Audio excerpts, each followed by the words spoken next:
CBS Radio Mystery Theater presents...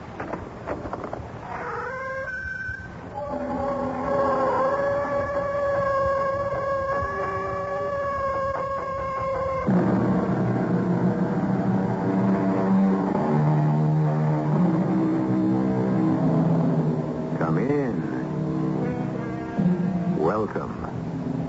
I'm E.G. Marshall, Major Domo of this mansion of the mysterious and the macabre.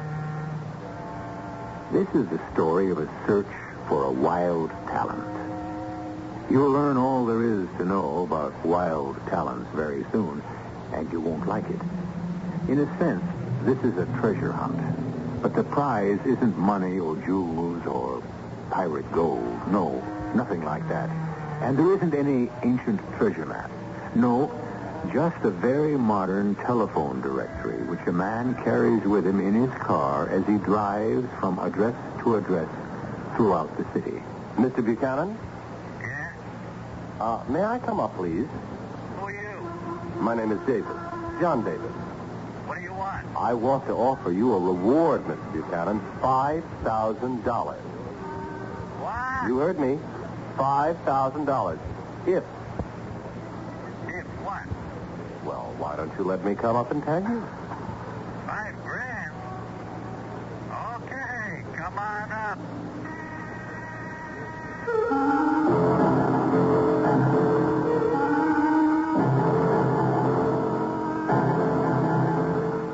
Our mystery drama, The Boy Wonder, was written especially for the Mystery Theater by Alfred Bester and stars William Redfield and Robert Dryden. I'll be back shortly with Act One.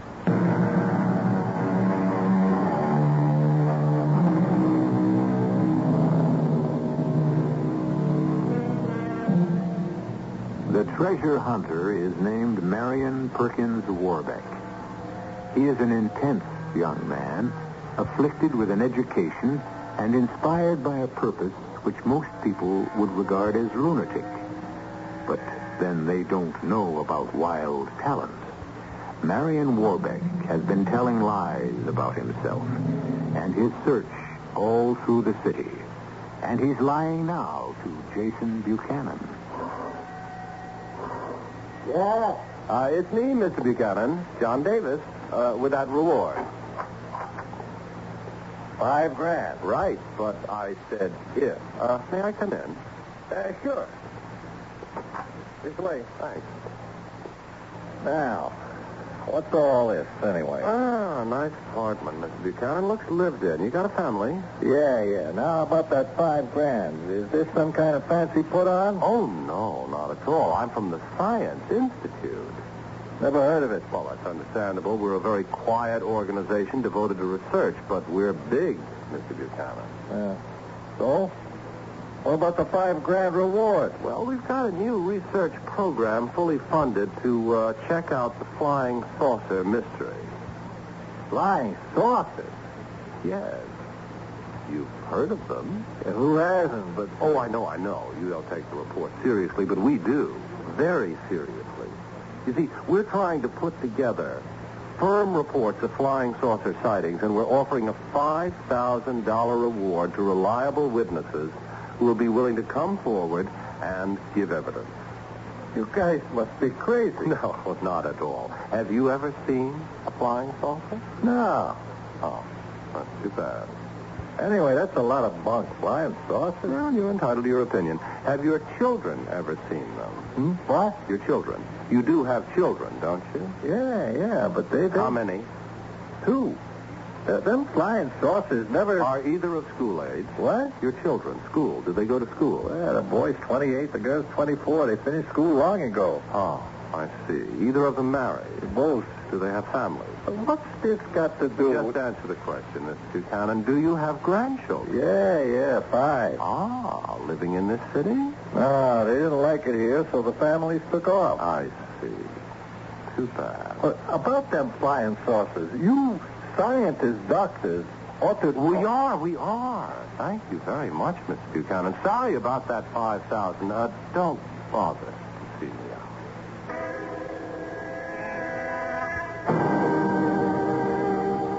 Well, that takes care care of Mr. Jason Buchanan. Who's next?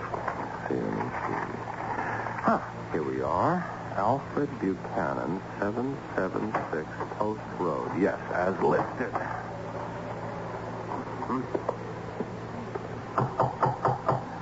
Who is it? Is Mr. Buchanan in, please? No. Go away. Is this Mrs. Buchanan? Yes.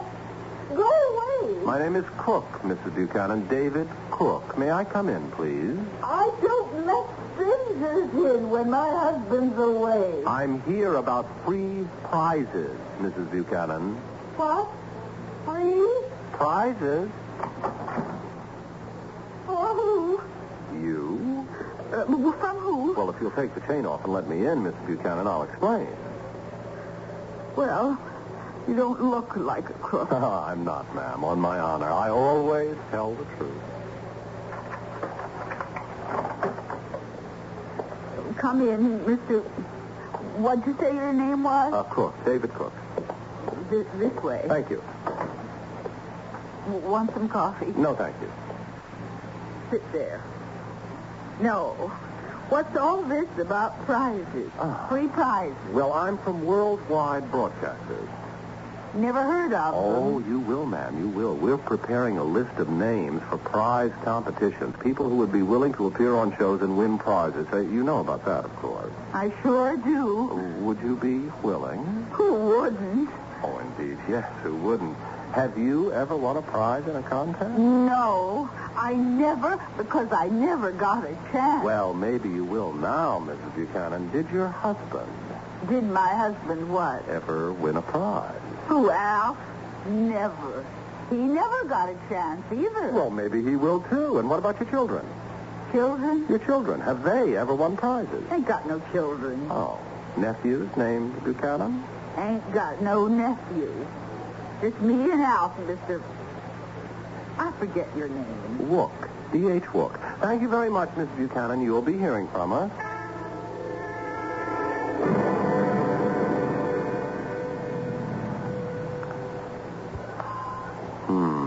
Private Brownstone, very elegant, very posh. This might be the hot lead, right? Well, that will be high class, too.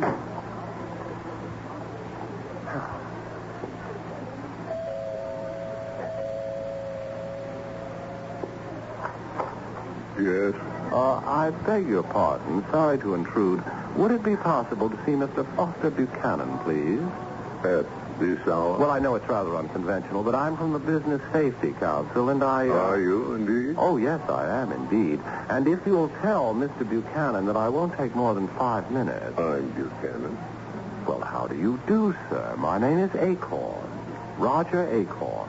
I'm here from the Safety Council. I heard you, Mr. Acorn. Do come in. Thank you, sir. This way, Mr. Acorn. Tonight is servants' night out, so I'm managing myself. I think we'll be comfortable here. Can I offer you a brandy and soda? I'm about to begin myself. No, thank you, Mr. Buchanan. You said 5 minutes. For what? I have great faith in the Business Safety Council. I'll bulwark against the inroads of arrogant chicanery. Well, the purpose of this interview is to inquire whether you have ever been defrauded by, in your words, arrogant chicanery. The attempt has been made, Mr. Acorn. Ronald Acorn. To be sure. Attempts have been made, Mr. Acorn. I have never been victimized. Your wife? Never. Your children? You do have children? My son is hardly old enough to qualify as a victim of confidence tricksters. Indeed. Interesting. Well, how old is he, Mr. Buchanan? He's 10 years of age. Well, is it possible that he's been tricked at school? There are crooks who specialize in victimizing children, as we know at the Safety Council. Not at my son's school. He's well protected from such riffraff. What school is that, sir? Germanton. One of the best. One of the very best. Did he ever attend a city public school? Good heavens, never. I see. Any other children, Mr. Buchanan? A daughter, 17. At present in Paris, studying at the Sorbonne. Well, thank you, Mr. Buchanan. I think my time's up. Thank you for your cooperation. I'll see myself out. Enjoy your brandy and soda.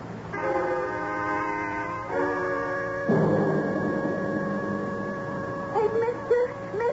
Well, who? Who, me? Yeah, you, mister. Oh, would you mind helping a lady in distress? Lady in distress. Come on, I haven't used that expression since the Civil War. Oh, honest, mister, I'm in the craziest kind of jam, and I'm scared. Look, I've got exactly $7.50 on me. You're wasting your time. Oh, this isn't a con, mister. Honest, it's a real jam. Oh, it better be good. I was driving home, and I had to stop for a light back there on the corner. See? Yeah? Suddenly a guy jumps out at my car. Yeah? He yanks up in the back door. Yeah? And he slams it and beats it. And that's your jam? No, it's what he left behind. Uh-huh. And what did he leave behind? A gun. A what? I couldn't figure it. So the first thing I did was look in the back to see if he ripped off anything. He didn't. He didn't. All he did was leave a gun. And I don't believe it. The gun's there. I saw it. I didn't dare touch it. I didn't even go near it. I got out and ran for a cop. Then you come out of that house, so I ran to you. Are you telling the truth? Why would I lie? Am I trying to hit you for anything? No. So come and look for yourself. Maybe you can figure out what I should do. Trouble is the last thing I want.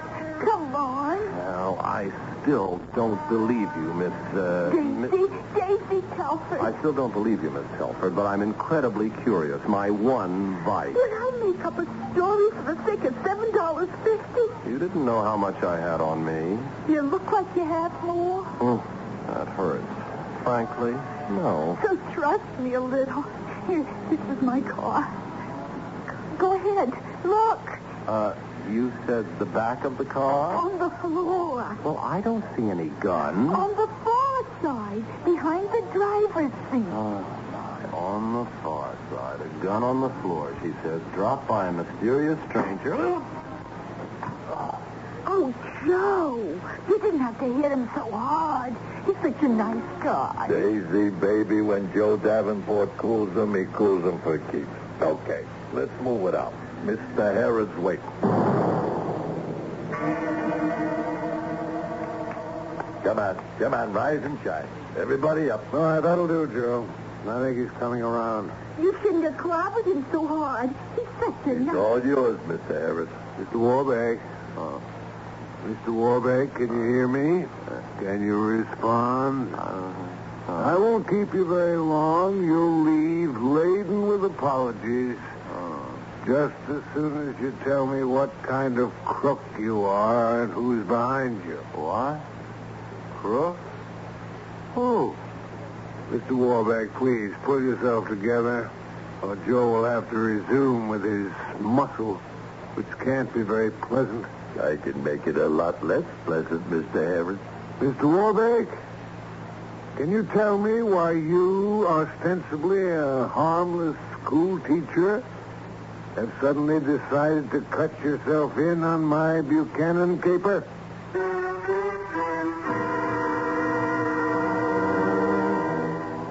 The trouble with a treasure hunt, even if it's only for a boy wonder with a wild talent, is that you may blunder into something totally unexpected.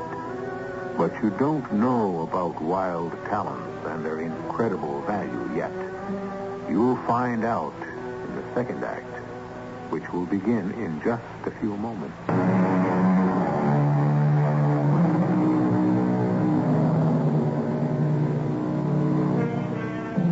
You're on a treasure hunt which involves people named Buchanan. You're trapped, slugged, and wake up in what appears to be a respectable legal office. A thief type named Joe is slapping you back to consciousness. A pretty girl named Daisy is trying to protect you. A hearty legal type named Herod wants to know all about you and your connection with people named Buchanan. Mr. Warbeck, why have you, ostensibly a harmless school teacher, suddenly taken it upon yourself to cut in on my Buchanan caper? Come, Mr. Warbeck. No stalling, please. My name's Herod. Walter Herod, attorney at law. I've been going through your wallet. Your name is Warbeck. Marion Perkin Warbeck. Right? Yeah, that's right. My name's Warbeck, but I never admit the Marion to strangers. Why this interest in the Buchanan? Why yours? I'm asking the questions. Joe's been tailing you. You've seen 5 Buchanans per night. 30 so far. What's your angle? You got no right to kidnap me and grill me. Your papers and ID tell me that you're a teacher by profession. Assistant principal of a public school. I thought teachers were supposed to be legitimate. How did you get mixed up in the inheritance caper? Caper? Racket. The inheritance racket. The heirs of Buchanan caper. What are you using? The personal approach? I don't know what you're talking about. I honestly don't know. You're stepping on my toes, Warbeck, and I don't buy it. I'm taking $75,000 a year out of this caper, and I'm not going to let you cut in. Now, look, I'm an educated man. Mention Galileo or the lesser Cavalier poets, and I'm right up there with you. But there are gaps in my education, and this is one of them. I can't handle the situation. Too many unknowns. All right, I'm going to spell it out for you, Warbeck, so we'll know exactly where we stand. You won't be able to dummy up. Please do. The inheritance racket is an old, long-term con. It operates like so. The story is that James Buchanan, 15th President of the United States? Yes, the same one. Buchanan was a bachelor. The story is that he died intestate, leaving a fortune for heirs unknown. Thrilling news. Today, at compound interest, that estate is worth hundreds of millions. Understand? So far. Anybody named Buchanan is a sucker for this setup. I send them a letter. Tell them there's a chance that they may be one of the heirs. Do they want me to investigate and protect their possible share in the estate? It only costs a small yearly retainer. Most of them buy it. And now you... Wait a minute. Don't belabor the obvious. I can draw a conclusion. You found out I was checking Buchanan families. You think I'm trying to operate the same racket. A caper? You think I'm trying to cut in? Cut in? Yes, cut in on you? Well, aren't you? Oh, heavenly guardian angel that this should happen to me. Thank you. I'll be forever grateful. I think you must have made him a little crazy with that clapper, Joe. Well, aren't you trying to cut in? No. I'm not cutting in on you, Mr. Herod. Look, you will accompany me to my office in the school, and I will show you why I'm interested in the Buchanan. Now, just a minute, Warbeck. I said I'd make it up to you. We'll have to use your car, Miss Telford. Mine's probably been towed away by now. Herod, I'm going into partnership with you 3.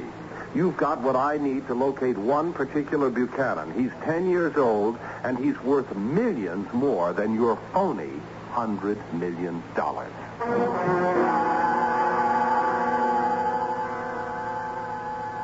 This is my office. Come in. Aren't they going to ask about us being here at 9? No, Miss Telford. I often work late. Call this closet an office? Oh, we aren't very generous to teachers, Joe.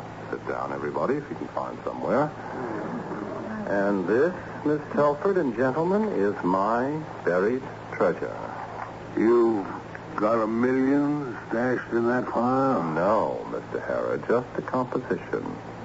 A composition? Worth $1 million more than your Buchanan fortune. I think this clown is putting us on. Quiet, Joe. We owe him his favor. Go ahead, Mr. Warbeck. Thank you.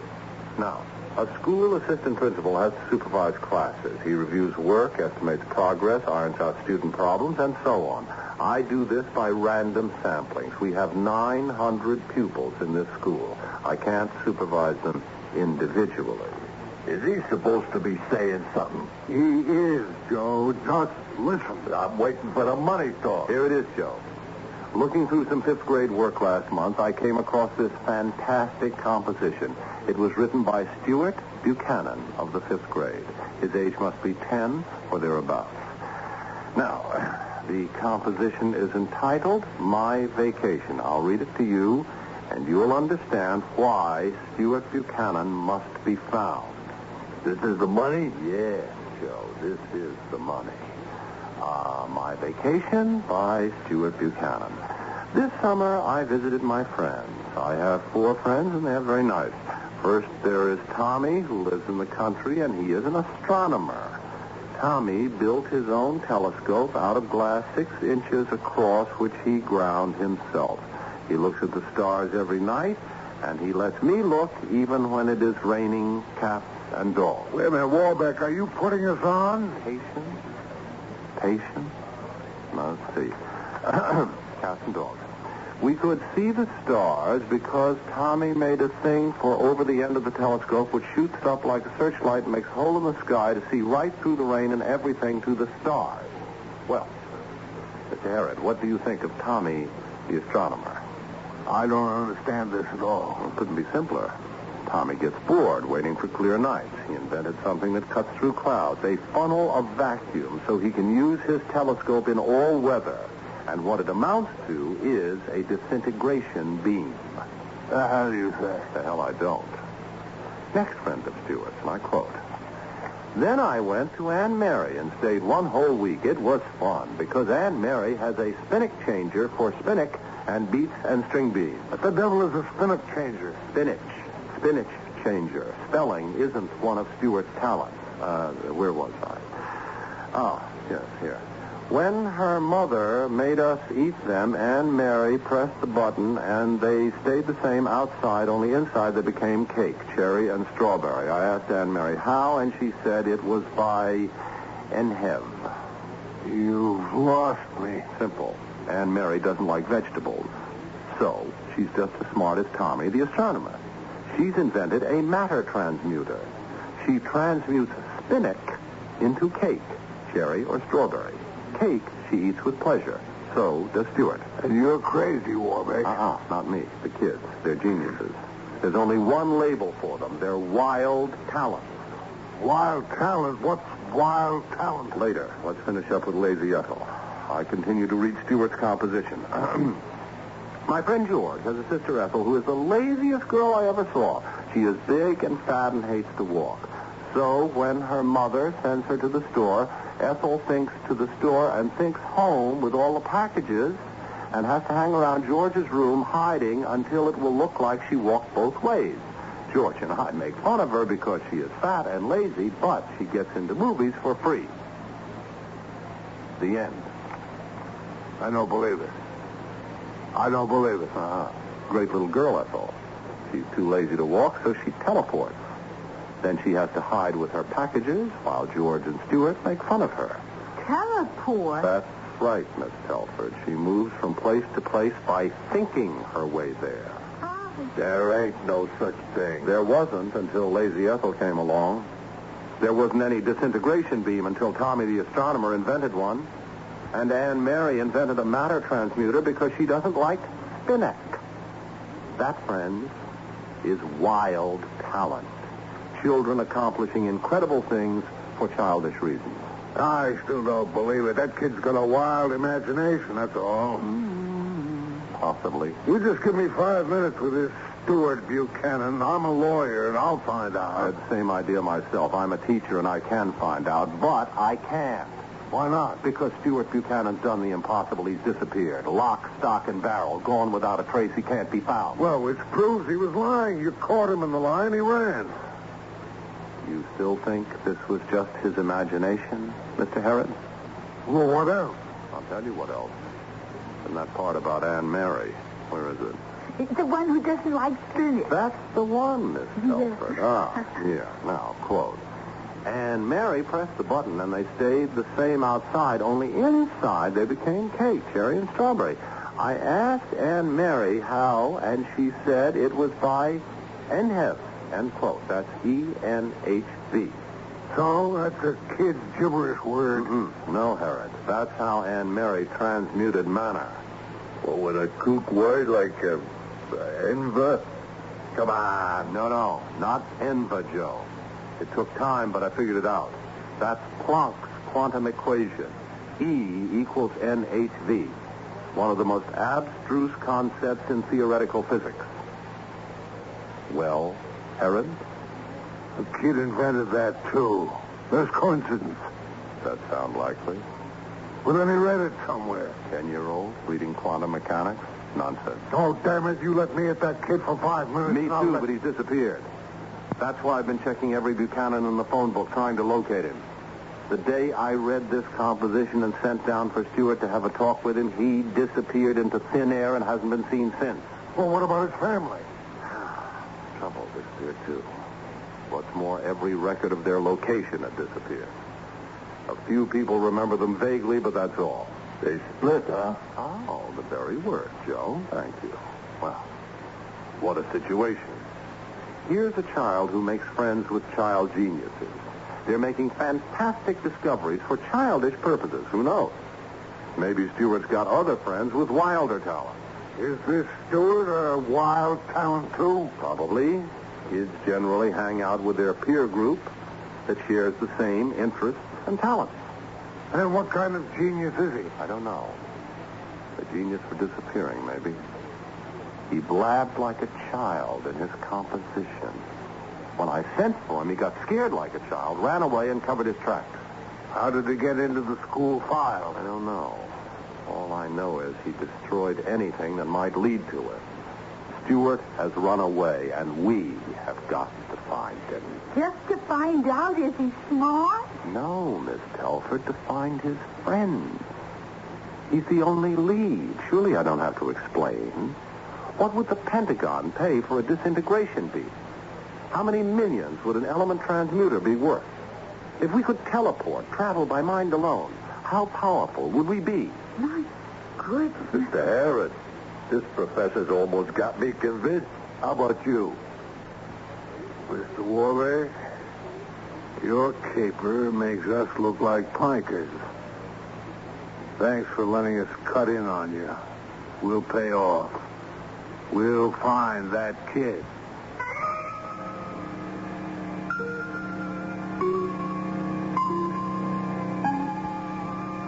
It's been suggested that children are really alien creatures, thinking their own strange thoughts to themselves and performing incomprehensible alien acts in their own private world, which no grown-up is ever permitted to enter.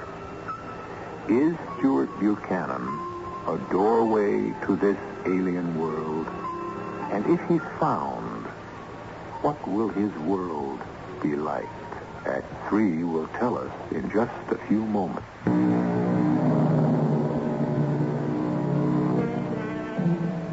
Are Stewart Buchanan's friends working miracles with their wild talents, discovering disintegration beams, matter transmuters, teleportation?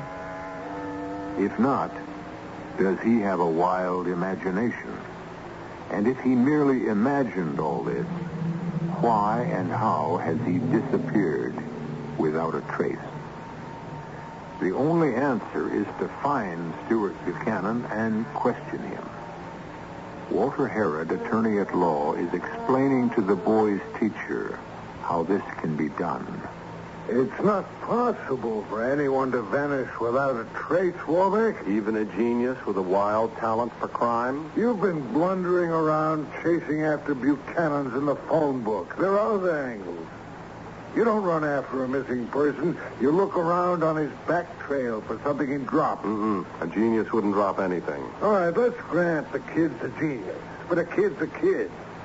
He must have overlooked something. He forgot about that composition. And we'll find that something. Now, where's that school of yours located? Jefferson Park. Any busing? No. And it's a neighborhood school. The kid's family must have lived around there. Let's go. Over there, Professor, the 800 block. Stop. Oh, what's this address? Jefferson Park Post Office substation. You move out of a neighborhood, you file a change of address card with your post office. Now, wait. Well? No.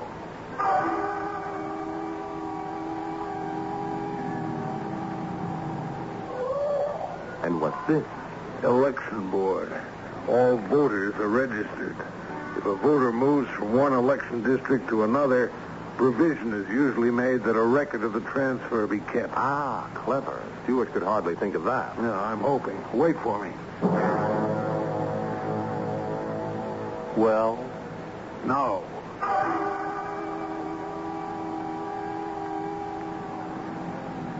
Now what? Gas and electric company. All subscribers must transfer their accounts if they move. If they move out of town, they usually ask for their deposit back. They're a record. If Stuart Buchanan can break into Consolidated and destroy their records, he's a better man than I am. We'll see. Wait. Don't tell me he's a better man than I am. Yes. All right, let's go. Motor Bureau.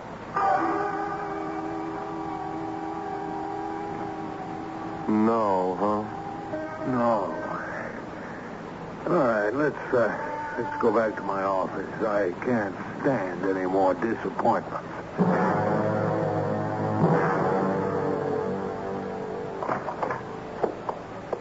Hi, Mr. Harris. Hi, Professor. Any luck? No. You? Well, maybe yes, maybe no. Please, don't be mysterious, Joe. I'm not. I'm spooky. What about? Well, me and Daisy and Charlie the Clown been covering the Jefferson Park maze. What? You let Charlie in on this caper? No, just brought him along for window dressing. He gets along great with kids. Yes, and? Idea was to locate one of his Stewart's little pals and find out where the kid went. Well, did you? Nah. But Charlie located the block where the Stewart kid used to live. Good. Daisy took off to find out what real estate company handles the block. Ah, that was smart. And Charlie the Clown took a powder. He what? Disappeared. 1 minute he was with me, the next he was gone. Did you see him go? He was walking behind me. When I turned around to tell him something, he just wasn't there. Holy saints, what have we got ourselves into? You think Stuart Buchanan had something to do with his disappearance? What else can I think? There's got to be some rational explanation. We're going up to the Jefferson neighborhood, Joe, and look for Charlie. Warbeck, stay here and mind the store.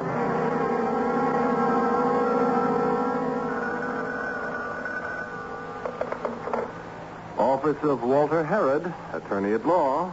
Oh? This isn't Mr. Harrod. Miss Telford? Yes, you must be the professor. In person. Could you put Mr. Harrod on? Not here. Then Joe Davenport. Same answer. They both left to do some looking. I shouldn't say it on the phone, but you know who? Yes. Well, I did some finding. Not you know who. No, but close. I got him here. Got who, Daisy? The manager of the RG Realty Company. He was in charge of the building where you know who used to live. Daisy, you're a marvel. Bring him up to the office right away. I can't. He hasn't got time. That's all right. Then I'll come to him. Where are you now? The Bristol Cafe. Third booth from the back. You'll recognize me by my black coffee without sugar.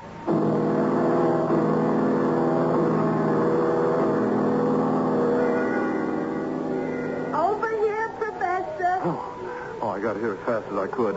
Where's the manager of RG Realty? Couldn't he wait? Oh, he's still here at the bar. What did you get from him so far? Well, he doesn't remember the family much. Kind of vague, you know? Yeah. He remembers the family signed a lease for a 4-room apartment in the Jefferson Arms. Did he show you the lease? He couldn't. Why not?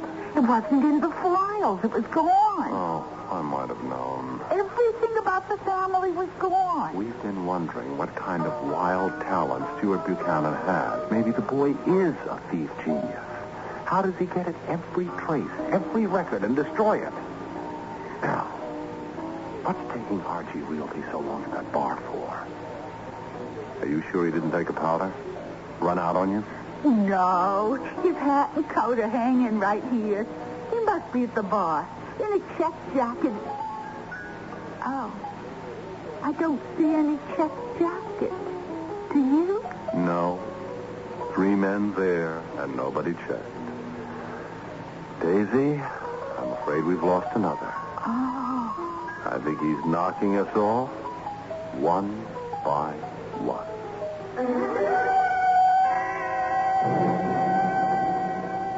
All right, Warbeck, cool it. So the kids licked us straight down the line. Well, I've got a gimmick. They lived in Jefferson Arms. Look up the house phone number in the book. I know it.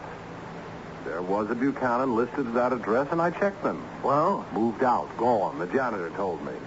Great. That's our solid lead. Call the janitor.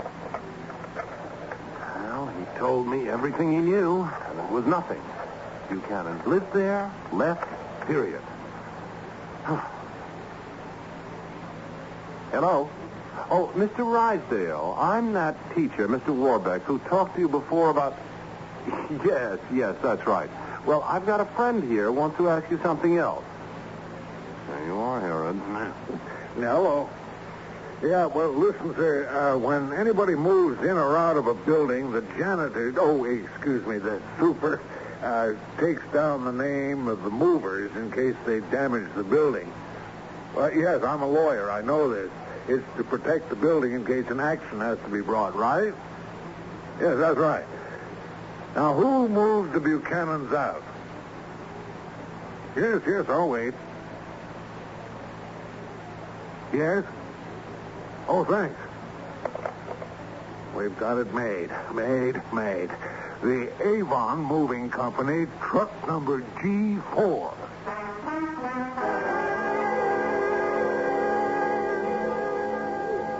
Now, this is why you're here, Daisy. Warbeck and I couldn't get anything from the Avon Movers. They had no record of moving the Buchanan family. Well, the kid was pretty thorough.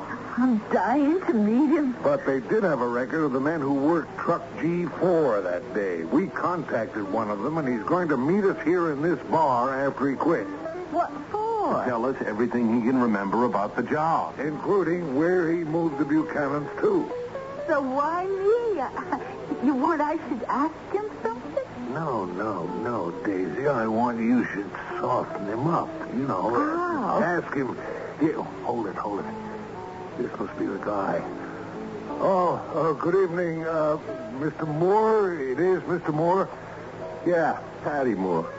Are you the lawyer guy? Yes, Herod. I've been thinking about what you asked me on the phone. And I asked the rest of the crew, all we can remember about that Jefferson Park job is that it was an all-day proposition. Why all day? Because it took us all the way to hell and gone from Jefferson Park.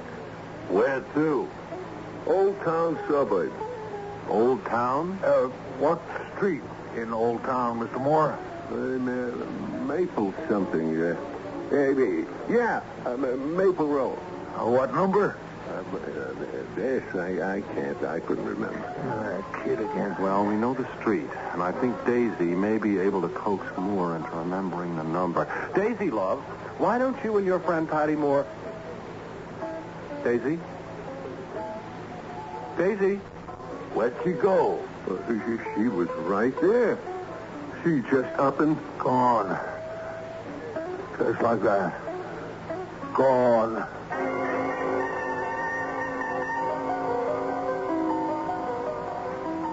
You got that Old Town street map, Joe? right here. There's Maple Row. 12 blocks long. See? All right. 12 blocks, 4 apiece. We cover every house and every apartment. Now, we've got to be careful. It looks like any time anybody threatens to get close to the kid, he wipes them out, yes? No argument here. All right, so we drive out to Old Town, park, start the screening operation, but we meet at the car every half hour and check in, right? It'll take forever. There's 1 million kids per square inch in Old Town. There's $1 million a day in it for us if we find him. Now, let's move it.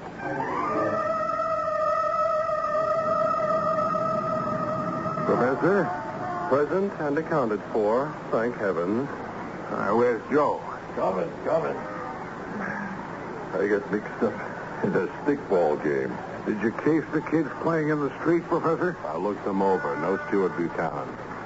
And we don't know whether the kids playing on Maple Row live on Maple Row, so we stick to the apartment search. Any leads so far, Joe? Nope. Professor? Negative. Nothing in mind yet. All right, let's keep trying.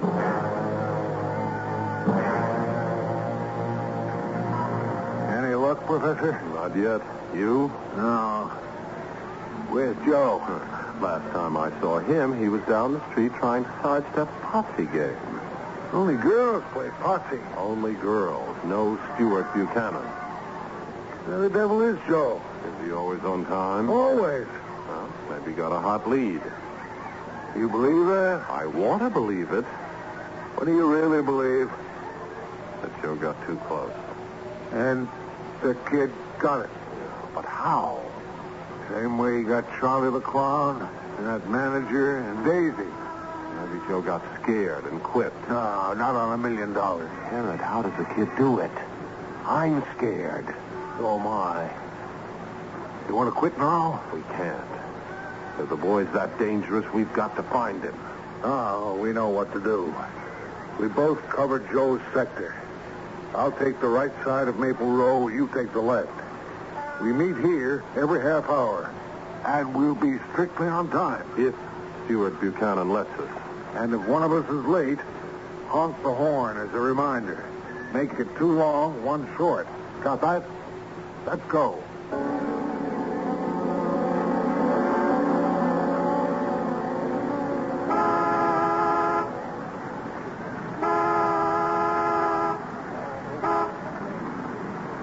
Where are you, Herod? Come on.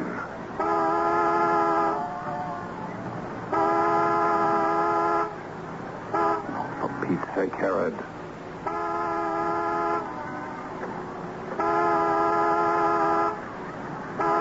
Boy has a weapon, something he invented with his wild talent, something silly like the others. A special light, maybe, that murders people, wipes them out like Daisy and... Oh, what is going to happen when Stuart Buchanan grows up? What's going to happen when the rest of them grow up? He's somewhere in Herod's sector, right side of Maple Row. This block, destroying us one by one, smiling to himself, a vicious, killing genius. Stuart! Stuart Buchanan? Can you hear me? I'm here, Stuart, waiting for you. Stuart? 85, 90, 95, 100. Anybody round my base is it? Stuart Buchanan! Come out! Come out! Wherever you...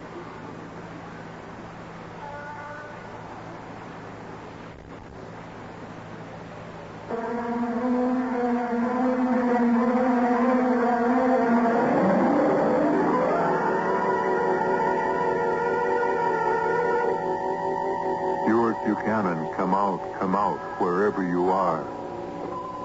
Where is he? In an alley behind Maple Row, deeply involved in a game of hide and seek, aged 10, wearing sweater, jeans, and sneakers, hiding behind ash cans, determined not to be caught. He looks up at the sunset sky and sees the evening star and whispers, "Starlight, star bright, first star I see tonight. Wish I may, wish I might. Grant me the wish I wish tonight. I wish that anybody who tries to bother me would go away forever." I'll be back shortly.